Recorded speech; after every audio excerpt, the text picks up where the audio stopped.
Such dir einen sicheren Job und versuch, dich hochzuarbeiten, spare, um später ein gutes Leben zu haben.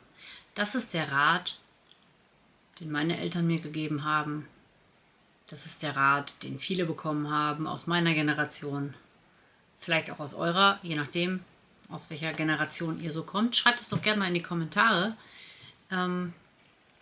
Und ja, mittlerweile hinterfrage ich das allerdings, weil das funktioniert heute gar nicht mehr so, in meinen Augen. Viele aus meiner Generation, ich bin jetzt 40 und der Klassiker, dass man, wie meine Eltern das noch gemacht haben, eine Ausbildung gemacht haben, da dann im Betrieb übernommen wurden, da 20 Jahre gearbeitet haben und manche sogar bis zur Rente.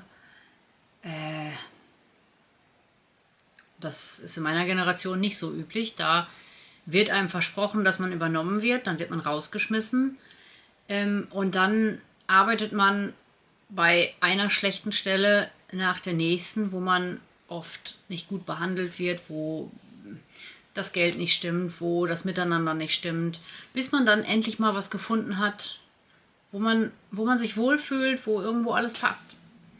Das ist die Realität, die ich erlebt habe. Das ist die Realität, die auch viele meiner Freunde erlebt haben. Und ich kenne ganz, ganz wenige Leute aus meiner Generation, mir fällt tatsächlich nur einer ein,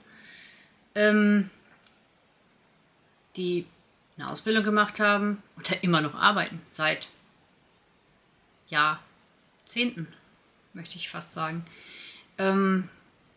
Ja, und deswegen funktioniert dieses Prinzip für mich irgendwie nicht mehr, weil es hat ja schon am Anfang gebröckelt. Also der Start war ja schon nicht so wie vorgesehen. Und dann kommt die Sache mit dem Sparen. Früher gab es Zinsen. Zeitweise gab es sogar Minuszinsen. Heißt das Minuszinsen überhaupt? Also man hat Geld dafür bezahlt, dass man sein Geld der Bank gegeben hat. Wie bekloppt. Und da soll man sparen. Für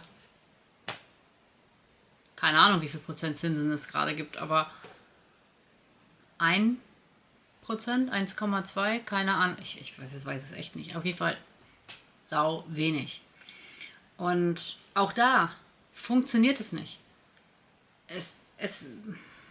Wenn ich 1000 Euro spare und das, keine Ahnung, 30 Jahre liegen lasse, dann habe ich noch 600 wegen der Inflation. Inklusive Zinsen. Ja? Ich weiß nicht, ob die Rechnung stimmt, aber um es einfach mal zu verdeutlichen. Und deswegen auch da ist meine Meinung da ganz anders. Ich bin da aufs Investieren gekommen, an der Börse, Aktien.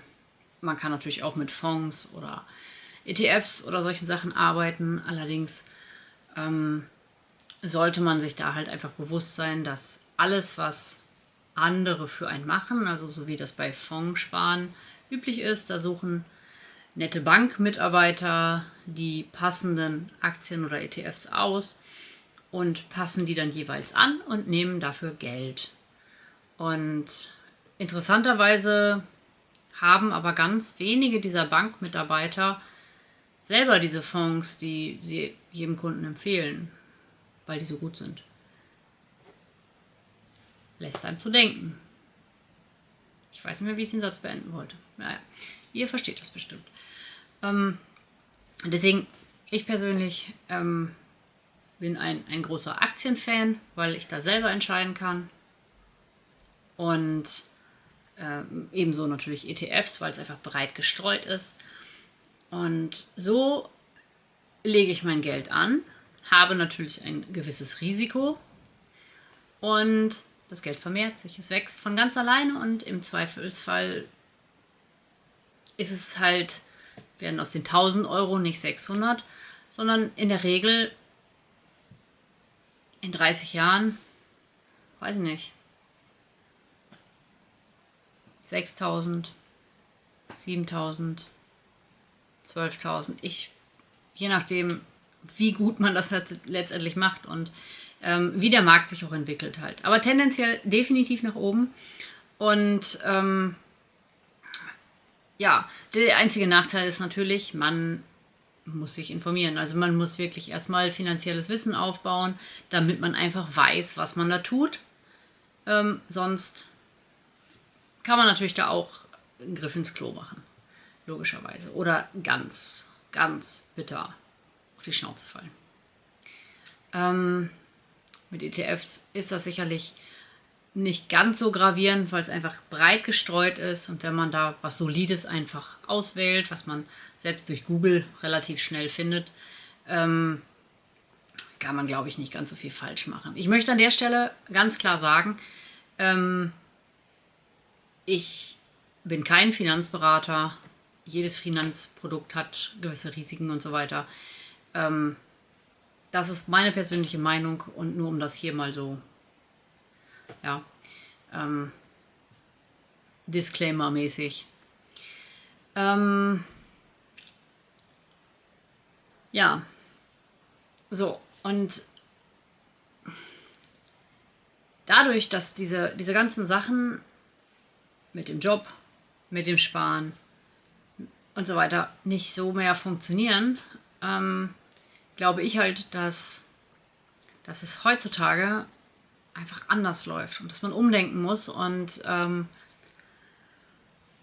ja, dass dieses Umdenken leider noch nicht bei allen angekommen ist. Wie denn auch? Ich meine, es wird einem ja nicht beigebracht, finanzielles Wissen wird einem nicht beigebracht und schreibt gerne auch mal einfach mal in die Kommentare, ob das vielleicht interessant ist, mehr Videos zu dem Thema, ob das jemand interessiert von meinen ganzen 18 Abonnenten. Vielleicht gibt es gibt bestimmt mehr Zuschauer als Abonnenten. Ja. So, ich glaube, jetzt ist das Video auch zu Ende. Mit dem Ende muss ich noch üben. Ihr wisst ja, ich bin noch ganz neu. Ich habe noch gar keine Ahnung, was ich mache. Aber ich hoffe, euch hat es trotzdem gefallen. Und falls ja, dann Daumen hoch. Abo und am besten noch die Glocke betätigen, damit ihr kein Video verpasst. Ich versuche regelmäßig was hochzuladen, weil ich einfach großen Spaß dran habe. Bis dahin. Ciao, ciao.